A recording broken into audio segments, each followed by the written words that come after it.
Hello నమస్తే, నేను Ashok. YS Sharmila Andhra Pradesh PCC chief.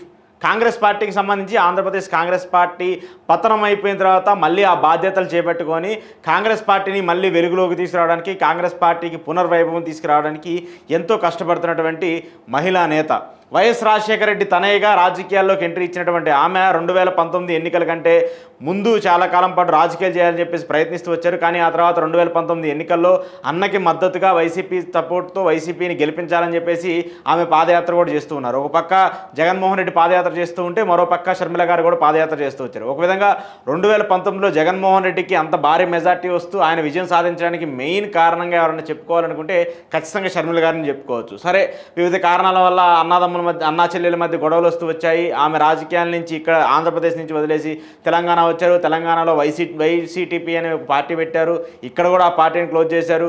మళ్ళీ కాంగ్రెస్ పార్టీలో చేరారు. కాంగ్రెస్ పార్టీకి చేరి ఆంధ్రప్రదేశ్ పిసిసి అధ్యక్షురాలుగా నిలబడుతూ వచ్చారు. 2024 ఎన్నికల్లో జగన్మోహన్ రెడ్డి ఓడించడానికి, జగన్మోహన్ రెడ్డి ఓటమి కోసము 3 పార్టీలు అంటే టీడీపీ, జనసేన, బీజేపీ 3 పార్టీలు ఎంత కష్టపడ్డాయో, ఎంత కృషి చేశారో తెలియదు. కానీ జగన్మోహన్ రెడ్డి ఓడించడానికి సొంత చెల్లి షర్మిల గారు మాత్రం అంతకంటే ఎక్కువ కష్టపడుతూ వచ్చారు. జగన్మోహన్ రెడ్డిని ఎట్టి పరిస్థితుల్లోనూ దించాలి, నన్ను రాజకీయంగా ఇబ్బంది పెట్టి లేదంటే ఆస్తుల పరంగానో లేదంటే మిగతా అంశాల పరంగా ఇబ్బంది పెట్టినటువంటి తన అన్నని ఎలాగైనా దింపేయాలని చెప్పేసి విశ్వ ప్రయత్నాలు చేసుకున్నారు. ఎట్టకేలకు జగన్మోహన్ రెడ్డిని దింపేశారు. దాంట్లో సక్సెస్ఫుల్గా షర్మిల గారు విజయం సాధించారు. సరే, కాంగ్రెస్ పార్టీకి ఎంత ఓట్ బ్యాంక్ వచ్చింది, ఎంత పర్సెంటేజ్ వచ్చింది అనేది పక్కన పెట్టేస్తే ఆమె మాత్రం అక్కడ విజయం సాధించినటువంటి పరిస్థితిని అయితే మనం చూస్తూ ఉన్నాం. అయితే ఇప్పుడు ఆమె వారసుడి రాజకీయ ఎంట్రీ ఉండబోతున్నట్టు కూడా పెద్ద ఎత్తున చర్చ జరుగుతుంది. ఏపీ రాజకీయాలకు సంబంధించి ఆమె వారసుడిగా ఉన్నటువంటి కొడుకు రాజారెడ్డిని ఏపీ రాజకీయాల్లోకి తీసుకురావాలని చెప్పేసి షర్మిల గారు విశ్వ ప్రయత్నాలు చేస్తున్నట్టు తెలుస్తుంది. దానికి సంబంధించి ఇటీవలే కుటుంబంతో అంతా చర్చించి విజయం ఆశీస్సులు తీసుకొని, తండ్రి ఆశీస్సులు తీసుకొని నిన్నే కర్నూలుకు సంబంధించి ఉల్లి రైతుల కష్టాలను తెలుసుకునేందుకు షర్మిల గారు అక్కడికి వెళ్ళినటువంటి నేపథ్యంలో తన కొడుకును కూడా వెంట పెట్టుకున్నటువంటి వెళ్ళినటువంటి విజువల్స్ని మనం చూస్తూ ఉన్నాము. అక్కడ తన కొడుకును కూడా వెనకాల పెట్టుకొని అక్కడ ఉన్నటువంటి రైతులకు సంబంధించిన అంశాల మీద, రైతులు పడేటువంటి ఇబ్బందుల మీద, అసలు రాజకీయం ఎలా చేయాలనేటువంటి అంశం మీద వీటన్నిటిని కూడా చూసుకుంటూ వచ్చారు. అయితే ఇప్పుడు షర్మిల గారు కొడుకును తీసుకురావడం వల్ల ఏం జరుగుతుంది, కొడుకు రాజకీయాల్లోకి రావడం వల్ల ఏమైనా జరుగుతుందంటే ఖచ్చితంగా యువకులు రాజకీయాల్లోకి రావాలి. ఇలాంటి కొత్త తరం వ్యక్తి, కొత్త తరానికి సంబంధించిన వ్యక్తులందరూ రాజకీయాల్లోకి వస్తేనే రాజకీయాలు బాగుపడే పరిస్థితి ఉంటాయి. డబ్బు లేదంటే పదవి లేదంటే బలగం ఉంటేనే రాజకీయాల్లో రాణించగలరంటే ఖచ్చితంగా కాదు. చాలామంది కామన్ వ్యక్తులందరూ కూడా రాజకీయాల్లోకి వచ్చి గెలిచిన పరిస్థితులు మనం చూస్తూ వచ్చాం. అయితే రాజారెడ్డి రాజకీయాల్లోకి ఎంట్రీ ఇస్తే అది ఏ లెగసీ మీద వస్తారు? వైఎస్ రాజశేఖర రెడ్డి గారి లెగసీ మీద వస్తారా, లేదంటే వైఎస్ షర్మిల గారి లెగసీ మీద వస్తారా? రాజశేఖర రెడ్డి గారి పిల్లలుగా ఇటు జగన్మోహన్ రెడ్డి గారిని చూసుకున్నా లేదంటే అటు షర్మిల గారిని చూసుకున్నా వాళ్ళిద్దరికి కూడా ఆ మద్దతు ఉంటుంది, ప్రజల నుంచి యాక్సెప్టెన్సీ ఉంటుంది. కానీ మనవడికి ఆ యాక్సెప్టెన్సీ ఉంటుందా? వైఎస్ పేరుని ఇంకా ఆమె పదే పదే వాడుకుంటూ ఉన్నారు. వైఎస్ షర్మిల గారుగానే ఆమె పిలుచుకుంటూ ఉన్నారు.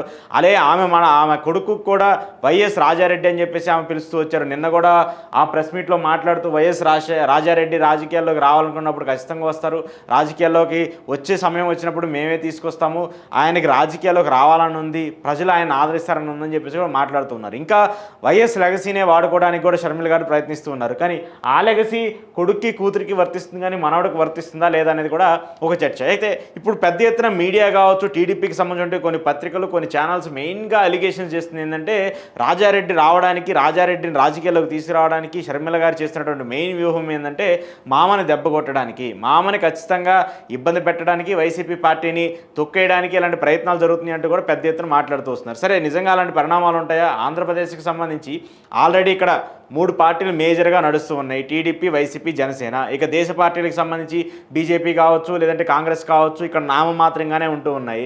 ఢిల్లీ స్థాయిలో వాళ్ళు ఉన్నారు కాబట్టి ఇక్కడ ఉన్నటువంటి పార్టీలతో పొత్తులు పెట్టుకొని రాజకీయం చేస్తున్నారు తప్పితే సొంతగా వాళ్ళకై వాళ్ళు నిలబడి ఇక్కడ విజయం సాధించే పరిస్థితి అంతకన్నా లేదు. సో ఖచ్చితంగా రాజారెడ్డి గారు కావచ్చు లేదంటే ఇప్పుడు షర్మిల గారు ఉన్నటువంటి కాంగ్రెస్ పార్టీకి సంబంధించి కావచ్చు, వీళ్ళు ఉన్నటువంటి కాంగ్రెస్ పార్టీ నుంచే కంటిన్యూ అవ్వాల్సినటువంటి పరిస్థితి ఉంటుంది తప్పితే కొత్తగా పార్టీ పెట్టి కొత్తగా రాజకీయాల్లో ఏదో చేస్తారో ఏదో చేయాలనేటువంటి సిచ్యువేషన్ అయితే ఆంధ్రప్రదేశ్లో ఉండే పరిస్థితి అయితే లేదు. సరే, ఇప్పుడు రాజారెడ్డి రాజకీయాల్లోకి వస్తే నిజంగా జగన్మోహన్ రెడ్డికి అంత ఇబ్బంది జరుగుతుందా? ఇప్పుడు ఉదాహరణ చూసుకుంటే 2024 ఎన్నికల్లో జరిగినటువంటి ఒక చిన్న ఎగ్జాంపుల్, జగన్మోహన్ రెడ్డి 11 స్థానాలకు పడిపోయాడు. ఆయనకు ఉన్నటువంటి కన్సాలిడేట్ అయిపోయినటువంటి ఓట్ బ్యాంక్ 40% ఓట్ బ్యాంక్. అలాగే టీడీపీ పార్టీ 2019 ఎన్నికల్లో 23 స్థానాలకు పడిపోయింది. అప్పుడు కూడా టీడీపీ పార్టీకి ఉన్నటువంటి ఓట్ బ్యాంక్ 36%. అంటే స్థిరంగా రెండు పార్టీలు కూడా వాళ్ళ సొంత ఓట్ బ్యాంక్తో, సొంత అజెండాతో నిలబడినటువంటి ఓట్ బ్యాంకులు. ఇప్పుడు 21 స్థానాలు 100% స్ట్రైక్ రేట్ అని మాట్లాడుతున్నటువంటి పవన్ కళ్యాణ్ గారి జనసేన పార్టీ కూడా కన్సాలిడేట్ అయినటువంటి ఓట్ బ్యాంక్ కేవలం 6% మాత్రమే. ఎమ్మెల్యేలకు 21 మంది ఉండొచ్చు, ఎంపీలకు 2 ఉండొచ్చు, కానీ వాళ్ళకు ఉన్నటువంటి ఓట్ బ్యాంక్ 6%. సో ఖచ్చితంగా జగన్మోహన్ రెడ్డికి చూసుకున్నా, టీడీపీకి చూసుకున్నా ఆల్రెడీ రెండు పార్టీలు ఎస్టాబ్లిష్ అయి ఉన్నాయి. రాజశేఖర రెడ్డిని ప్రేమించే వాళ్ళు, రాజశేఖర రెడ్డిని నమ్ముకున్న వాళ్ళందరూ కూడా ఆల్రెడీ ఆ ఓట్ బ్యాంక్ అంతా కూడా జగన్మోహన్ రెడ్డి వెనకాలే ఉంది. అలాగే రాజశేఖర రెడ్డిని వ్యతిరేకించే వాళ్ళందరూ కూడా టీడీపీ పక్కన ఉన్నారు. సో ఇప్పుడు కొత్తగా షర్మిల గారు రాజశేఖర రెడ్డి గారిని సీఎం చేసినటువంటి కాంగ్రెస్ పార్టీకే ఆంధ్రప్రదేశ్లో అక్కడ రాజకీయంగా భవిష్యత్తు ఉన్నటువంటి పరిస్థితి కనిపించట్లేదు. అలాంటిది కొడుకుని దింపినంత మాత్రాన అక్కడ రాజకీయంగా ఏదో జరుగుతుంది, వైసీపీని తొక్కేయడానికి కొంతమంది ప్రయత్నాలు చేస్తున్నారు, వైసీపీకి ఏదో జరిగిపోద్దని చెప్పేసినటువంటి అంశాలు ఏవైతే చర్చనీయాంశంగా వస్తున్నాయో అది ఎక్కడా కూడా జరిగే పరిస్థితి ఉండదు. ఖచ్చితంగా జగన్మోహన్ రెడ్డికి అంటూ వైసీపీకి అంటూ ఒక ఓట్ బ్యాంక్ స్థిరంగా ఏర్పడుతుంది. దాన్ని డివైడ్ చేసే పరిస్థితి ఏపీ రాజకీయాల్లో ఉండదు. ఎందుకంటే చంద్రబాబు నాయుడు గారిని వ్యతిరేకించే వాళ్ళు తీవ్ర స్థాయిలో వ్యతిరేకించే వాళ్ళు ఉన్నారు, అలాగే తీవ్ర స్థాయిలో ఆయన ప్రేమించే వాళ్ళు ఉన్నారు. రెండు సైడ్లు కూడా వ్యక్తులు ఉన్నారు. సో అలాంటి వ్యక్తులందరూ కూడా జగన్మోహన్ రెడ్డి వెనకాలే ఉంటారు కాబట్టి ఆ ఓట్ బ్యాంక్ని డివైడ్ అయ్యే పరిస్థితి. సరే, రాజకీయాలకు సంబంధించి ఆయన రావాలనుకున్నప్పుడు ఖచ్చితంగా రావచ్చు. ఫెమిలియర్గా ఉన్నటువంటి నేతలు ఉన్నా, లేదంటే రాజకీయాలకు సంబంధించి ఎవరన్నా స్ట్రగుల్ అవ్వాలన్నా, లేదంటే రాజకీయాల్లో నిలబడాలనుకున్నా ఖచ్చితంగా కొంత టైం పీరియడ్ వరకు పాలిటిక్స్లో జర్నీ చేయక తప్పదు. ఈరోజు అడుగు పెట్టంగానే గెలవాలనే పరిస్థితి అయితే ప్రస్తుతం ఉన్నటువంటి రాజకీయ సినాయస్లు ఎక్కడా కనిపించట్లేదు. రాజారెడ్డి కూడా రాజకీయాల్లోకి వస్తే ఖచ్చితంగా ఒక 10 ఏళ్ల పాటు 15 ఏళ్ల పాటు రాజకీయంగా స్ట్రగుల్ అవ్వాలి. స్ట్రగుల్ అయిన తర్వాతే ప్రజలకు సంబంధించిన అంశాలు కావచ్చు, అస్సలు సిస్సలైన రాజకీయం ఎలా ఉంటుంది, పార్టీలకు సంబంధించిన వ్యవహారాలు ఎలా ఉంటాయనేది అప్పుడు తెలుస్తూ ఉంటుంది. ఆల్రెడీ మనం చూస్తూ వచ్చాము, సినిమా ఇండస్ట్రీకి సంబంధించి ఎంతో పేరు తెచ్చుకొని ఎంతో పాపులారిటీ ఉన్నటువంటి హీరోలందరూ కూడా రాజకీయాల్లోకి వచ్చి కొత్త పార్టీలు పెట్టి ఎలాంటి పరిస్థితికి వచ్చారో కూడా మనం చూస్తూ వచ్చాము కదా. 2009లో ప్రజారాజ్యం పార్టీ పెట్టి చిరంజీవి గారు ఎలాంటి పరిస్థితికి వచ్చారు, అంతకుముందు 2014లో జనసేన పార్టీని పెట్టి ఇప్పుడు పవన్ కళ్యాణ్ గారు ఉప ముఖ్యమంత్రిగా ఉన్నటువంటి పవన్ కళ్యాణ్ గారు 10 ఇయర్స్ పాటు ఎలా స్ట్రగుల్ అవుతూ వచ్చారు. ఇలా చాలామంది ఫెమిలియర్గా ఉన్నటువంటి నేతలే, ఎంతో పాపులర్ పర్సనాలిటీస్కి ఉన్నటువంటి వ్యక్తులే ఏపీ రాజకీయాల్లోకి వచ్చి నిలబడేటువంటి పరిస్థితి ఉన్నప్పుడు ఇప్పుడు రాజారెడ్డి గారు కొత్తగా ఆయన రాజకీయాల్లోకి వచ్చి జగన్మోహన్ రెడ్డి తొక్కేయడం కోసం ఇలా వచ్చారు, లేదంటే మా అమ్మకి ఎర్తబెత్తడం కోసమే తల్లి రాజారెడ్డిని రాజకీయాల్లోకి దింపుతుందని చెప్పేసి ఏదైతే మాటలు వస్తూ ఉన్నాయో, ఎవరు వచ్చినా ఏం చేసినా కూడా ఆల్రెడీ కన్సాలిడేట్ అయినటువంటి ఓట్ బ్యాంక్ని డిస్టర్బ్ చేసే పరిస్థితి అయితే ఉండదు. కొత్తగా ఏదో ప్రయత్నాలు చేసి యాడ్ చేసుకోవడం తప్పితే జగన్మోహన్ రెడ్డిని తప్పించడానికో, లేదంటే చంద్రబాబు నాయుడు గారిని మళ్ళీ అధికారంలోకి తీసుకురావడానికో జరిగే పరిస్థితి ఉంటుంది. ఒకవేళ ఏదైనా నష్టం జరిగితే కూటమికి సంబంధించి నష్టం జరిగింది తప్పితే వైసీపీకి పెద్దగా ఇబ్బంది ఉండదు. ఎందుకంటే ఇప్పుడు ఇంతకంటే దీనమైన స్థితికి, ఇంతకంటే దారుణమైన పరిస్థితికి వైసీపీ దిగజారే పరిస్థితి ఉంటుంది. ఇంతకంటే దారుణమైన సిచ్యువేషన్ ఏపీలో ఖచ్చితంగా వచ్చే పరిస్థితి ఉంటుంది. ఆల్రెడీ 11 స్థానాలకు పడిపోయాడు. ఎప్పుడూ రాని విధంగా ఏపీలో మెజార్టీలు కావచ్చు, రిజల్ట్ కావచ్చు, ఈ రెండు వస్తూ వచ్చాయి. ఇలాంటి నేపథ్యంలో జగన్మోహన్ రెడ్డి ఇంతకంటే దారుణమైన స్థితి చూసిన తర్వాత కూడా రాజారెడ్డి వచ్చిన తర్వాత ఏదో జరిగిపోద్ది, పార్టీని డివైడ్ చేసేస్తాడు, లేదంటే వైసీపీ వాళ్ళందరూ షర్మిలతో కలిసి కొత్తగా మళ్ళీ కాంగ్రెస్ పార్టీలోకి వస్తారు, ఇలాంటి చర్చలు ఎక్కువగా జరుగుతూ ఉన్నాయి. అలాంటి పరిస్థితులు ఉంటాయా ఆంధ్రప్రదేశ్కి సంబంధించి? ఒక వ్యక్తి మీద రాజకీయాలు జరుగుతూ ఉంటాయి ఎప్పుడు కూడా లోకల్ పార్టీస్కి సంబంధించి. అందుకే కదా ఈరోజు కాంగ్రెస్ పార్టీ ఆంధ్రప్రదేశ్లో కనుమరుగవుతూ వచ్చింది. ఇటు తెలంగాణలో కూడా చాలా కాలం పాటు ఇక్కడ బీజేపీ కాంగ్రెస్ పరిస్థితులు ఎలా ఉన్నాయి, లోకల్ పార్టీగా బీఆర్ఎస్ పార్టీ అధికారంలో ఉన్నటువంటి 10 ఏళ్ల పాటు ఆ రెండు పార్టీల పరిస్థితులు ఎంత దారుణంగా ఉన్నాయి. సో ఇలాంటి సిచ్యువేషన్స్ ఖచ్చితంగా ఉంటాయి.